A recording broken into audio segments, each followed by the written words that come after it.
Pak Jokowi waktu itu tahun berapa ya Pak Jokowi ketika wali kota Solo itu Pak? 9 tahun yang lalu ya. Berarti 2004 Pak Jokowi menjadi wali kota. Apa yang terjadi?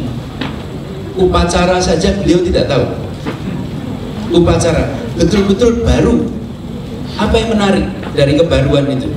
Bisa berpikir dengan cara yang berbeda. Assalamualaikum warahmatullahi wabarakatuh.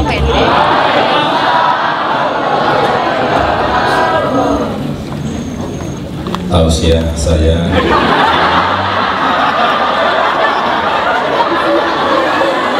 akan saya isi dengan hal-hal yang berkaitan dengan reformasi birokrasi. Saya 23 tahun hidup di dunia ekspor, di usaha ekspor, tapi karena kecelakaan 9 tahun yang lalu saya dilantik jadi wali kota. Kecelakaan saat itu ada 4 kandidat, ya kan? Yang 3 ini terkenal semuanya, saya paling tidak terkenal. Mungkin rakyat bosan dengan yang sudah terkenal, milik saya, kecelakaan. Terus Jumat saya dilantik, Sabtu Minggu kan libur, Sabtu Minggu libur, Seninnya masuk, saya masuk jam 7. Saya itu sudah 25 tahun nggak pernah upacara, nggak pernah ikut upacara, saya nggak pernah. Saya Senin masuk,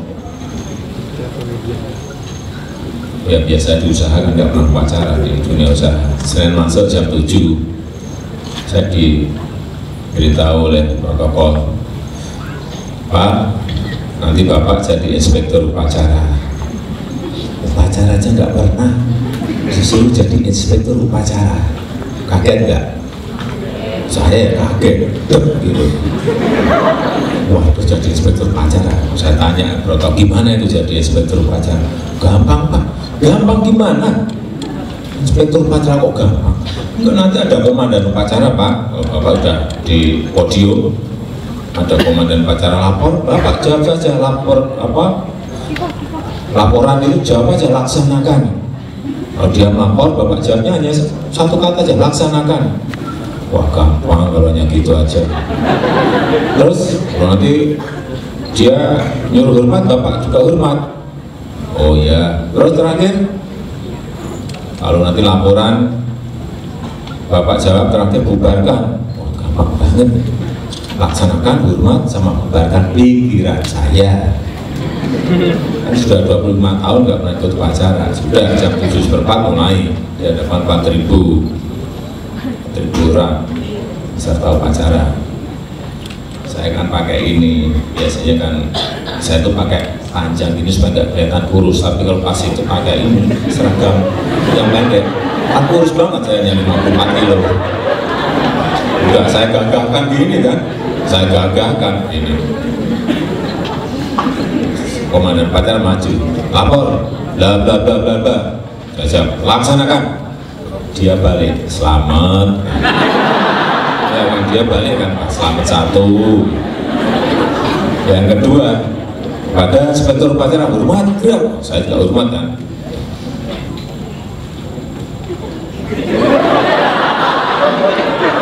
Saya tunggu-tunggu enggak suruh. Itu 3 menit, 4 menit tertawa sebentar. Baru depan saya yang peserta agak jauh. Tapi sudah kelamaan saya gini, sudah tertawa semuanya. Besok masuk koran. Jokowi nggak bisa jadi inspektur upacara. Sudah memang bisa jadi, memang belum pernah jadi inspektur upacara. Dulu waktu sekolah kan juga jadi peserta upacaranya, langsung jadi inspektur upacara, kaget. Terus terakhir yaitu lapor, bla bla bla bla, saya jawab, bubarkan. Nggak tegas lagi, bubarkan. Udah keliru, ya sudah. Lalu terus jadi wali kota kira-kira 8 tahun. Pilkada pertama saya hanya dipilih 37%, angkat sekali. Dan pilkada kedua saya sebenarnya udah nggak mau, udahlah saya mau kembali ke pabrik ngurus pabrik saya. Karena masyarakat tiap hari datang 3 bulan datang terus tiap hari. Udahlah ya udah, terakhir ini jadi lagi dipilih 91% saat itu tanpa kampanye. Baru 2,5 tahun lagi diperintah ke Jakarta. Saya juga hanya mikir satu, apalah Jakarta jadi penggembira, pikiran saya jadi penggembira saat itu. Kecelakaan lagi jadi lagi. Ya sudah, bismillah, dilaksanakan. Tapi saya waktu di apapun saya memang sudah dari Solo ya, sampai sekarang sudah hampir 9 tahun ya. Tiap hari memang saya paling di kantor 2 jam 3 jam.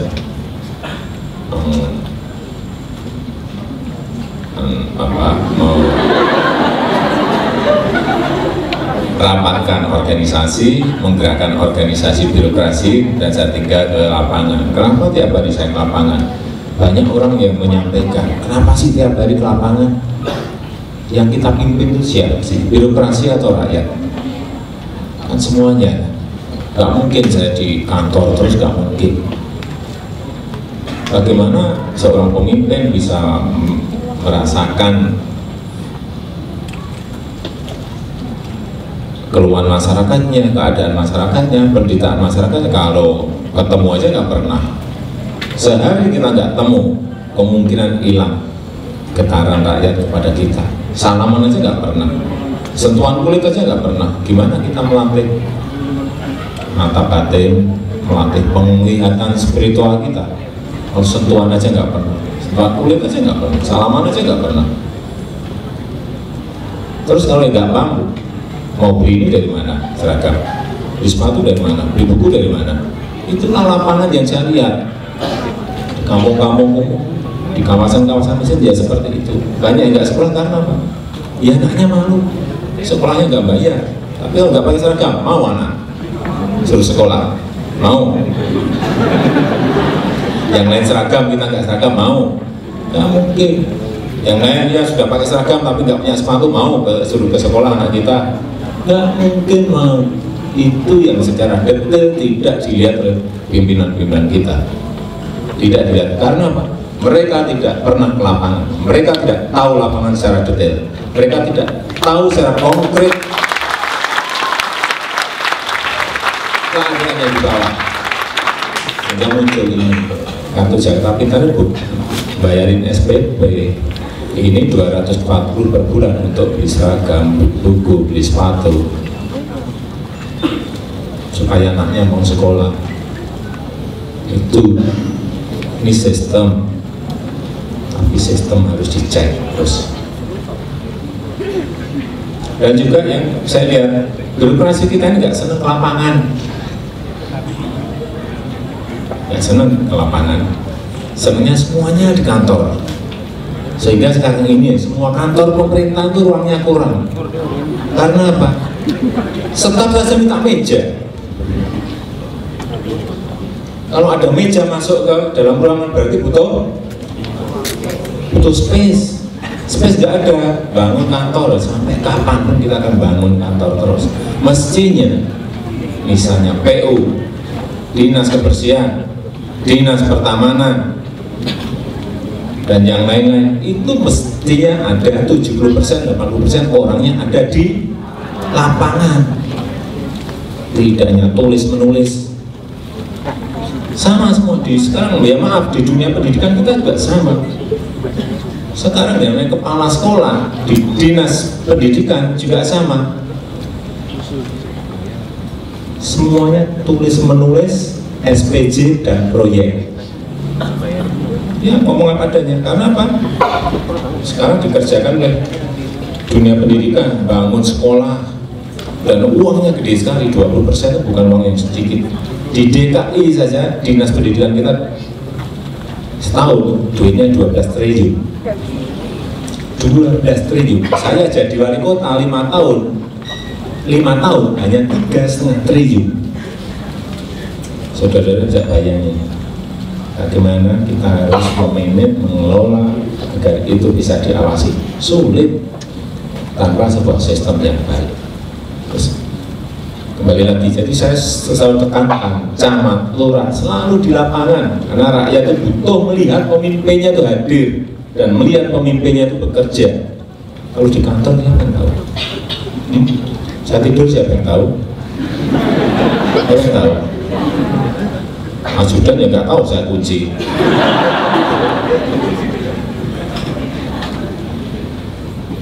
Itu yang ingin saya kira ingin dilihat masyarakat terus. Sehingga kenapa saya paham itu bukan, saya hanya ingin melihat problem, melihat masalah, melihat persoalan-persoalan, sehingga bisa mendesainkan kebijakannya. Kalau sudah mendesainkan kebijakan, terus apa? Dia mengontrol, ini manajemen. Manajemen kan hanya merencanakan, mengorganisasi, melaksanakan dan mengontrol, mengawasi, itu aja. Terima kasih. Assalamualaikum warahmatullahi wabarakatuh. Pertama, saya atas nama Universitas Paramadina ingin sampaikan sekali lagi terima kasih atas kehadiran Pak Jokowi di kampus tercinta kita. Sebuah kehormatan tersendiri bagi kita untuk diskusi sama-sama masalah yang sangat dekat di Jakarta. Saya tidak pakai proyektor, Pak Jokowi. Jadi saya sambil duduk di sini ya, menyampaikan beberapa hal, mengisi barangkali bagaimana melanjutkannya. Kalau tadi sudah Pak Jokowi sampaikan tadi agak panjang komprehensif betapa terobosan itu sudah dilakukan dan pendekatannya memang sangat unik yang dilakukan beliau. Saya rasa ini menjadi inspirasi bagi banyak tempat di seluruh Indonesia. Reformasi ini, reformasi birokrasi yang tadi disampaikan, sering kita bicara tentang standar baru, pendekatan baru, prosedur baru, tapi ujungnya apa sih? Ujungnya adalah perilaku. Kehadiran seorang pemimpin di sebuah birokrasi membuat perilaku itu berubah. Perilakunya yang sebetulnya ingin kita ubah, tapi mengubahnya dari mana? Dari hilir atau dari hulu? Harus mulai dari hulunya. Bila hulunya baik seperti aliran sungai, insya Allah maka alirannya akan jernih. Tapi itu harus diiringi. Saya ingin gambarkan sedikit kira-kira apa yang terjadi ketika hulunya itu baik. Pak Jokowi waktu itu tahun berapa ya Pak Jokowi ketika wali kota Solo itu Pak? 9 tahun yang lalu ya. Berarti 2004 Pak Jokowi menjadi wali kota. Apa yang terjadi? Upacara saja beliau tidak tahu. Upacara betul-betul baru. Apa yang menarik dari kebaruan itu? Bisa berpikir dengan cara yang berbeda, pendekatan yang berbeda, dan itu mengagetkan bagi seluruh sistem birokrasi. Karena terbiasa mengikuti prosedur, mendadak nah, yang baru ini datang dengan kejujuran, datang dengan integritas, datang dengan terobosan, lalu birokrasinya mengikuti. Jadi saya percaya betul pada visi misi, tetapi kalau yang menjadi pemimpin tidak bisa jadikan rujukan, visi misi dan daftar rencana itu hanya ada di atas kertas. Yang diperlukan justru pemimpinnya yang hadir di situ, orang melihat pendekatannya beda, dan kemudian kita saksikan itu sukses. Jadi saya membayangkan yang dikerjakan reformasi birokrasi itu bukan sekedar agendanya, karena agenda tidak otomatis jalan sendirian, tapi agenda perlu eksekusi, dan eksekusi ini membutuhkan orang yang melakukan eksekutor. Di situ sebabnya saya melihat, saya sempat otak-atik ini Pak Rusdianto yang punya datanya lebih jauh, Pak Rusdianto. Tapi saya membayangkan Kalau Indonesia mau lebih baik, barangkali yang dibutuhkan bukan 1-2 orang jadi pemimpin di puncak. Karena 1-2 orang pemimpin di puncak ini benar membawa suasana baru. Tapi yang dibutuhkan, barangkali saya coba hitung-hitung Pak, kira-kira dibutuhkan 1.743 orang baik Pak. Ya, kenapa? Ada 546 pemerintah daerah, ada 157 kementerian atau lembaga setingkat kementerian atau lembaga pemerintah non kementerian dan lembaga-lembaga non struktural. Ini jumlahnya saya coba cek 157. Ada 140 BUMN, ada lebih dari 490 perusahaan go public, ada 120 bank umum yang sifatnya publik-publik ini yang saya daftar. Kalau di tempat-tempat yang sifatnya publik ini ada pemimpin yang baik, bisa dibayangkan efeknya untuk Indonesia seperti apa? Akan luar biasa. Dan kalau kita membayangkan 1 orang hadir, benar 1 orang hadir itu akan membuat suasana baru, tapi diperlukan sederet. Karena itu saya berharap di 2014 ini adalah kesempatan untuk mengubah wajah Indonesia dengan orang-orang baru. Yang masuk itu adalah deretan orang-orang baik, deretan orang-orang tak bermasalah. Dan ini kesempatan untuk mengubah wajah Indonesia kita. Jadi bisa dibayangkan efeknya. Meskipun benar kehadiran orang yang bekerja dengan baik, serius. Ini kemarin saya sampaikan Pak Jokowi di kasus di Jakarta ini Pak. Kan macet juga kita masih alami. Banjir juga kirimannya dari Bogor, tapi bukan kota Bogornya Pak, Kabupaten Bogor. Dari Kabupaten Bogor, beda ya kabupaten sama kota gitu ya. Banjir masih datang terus.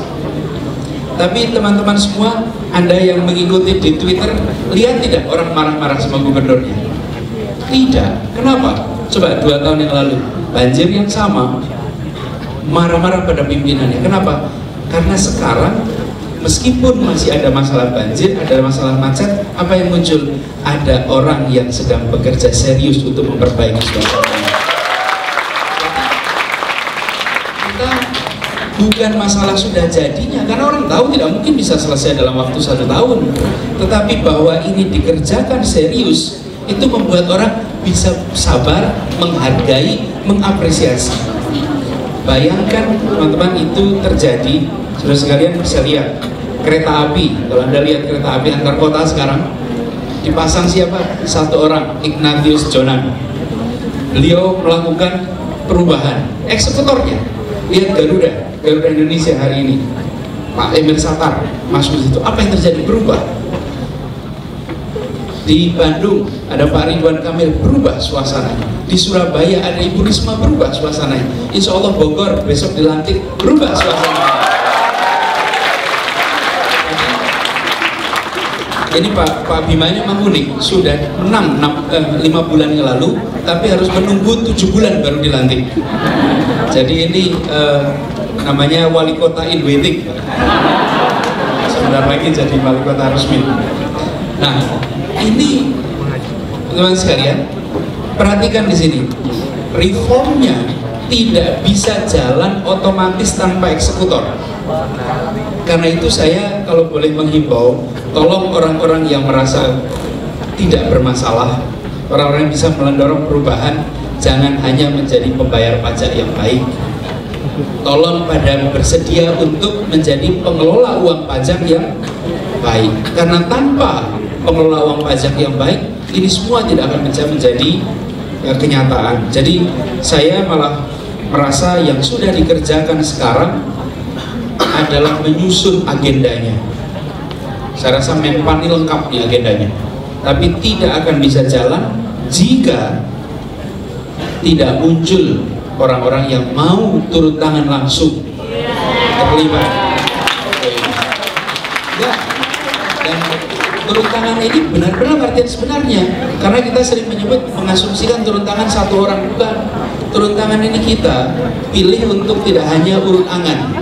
Di kampus ini kan kita urun angan terus, harusnya begini, harus begitu, diskusi di mana-mana harus begitu. Terus siapa yang mengerjakan? Siapa yang akan melakukan? Karena itu saya malah merasa ini kesempatan, jangan diam, tapi pilih untuk mendorong terlibat. Jadi kuncinya saya rasa pada orang. Jadi pekerjaan yang dikerjakan oleh Pemda, oleh kementerian, oleh lembaga-lembaga tinggi itu bisa disubkonkan, ya. Disubkontrakan bisa, membangun bisa, disubkontrakan bisa, bahkan masalah manajemen administrasi keuangan pun bisa disubkontrakan. Kalau mau semuanya bisa disubkontrakan, tapi ada satu hal yang tidak pernah bisa disubkontrakan. Apa itu? Kepemimpinan. Kepemimpinan itu tidak bisa disubkontrakan. Karena itu saya merasa mendorong perubahan reformasi birokrasi adalah dengan mendorong orang-orang baik, kompeten, jujur, berintegritas, rame-rame masuk di wilayah publik dan memperbaiki aktivitas publik kita. Itu manfaat sekalian dari saya. Nanti kita lanjutkan diskusi. Terima kasih Pak Toto, saya kembalikan. Assalamualaikum warahmatullahi wabarakatuh.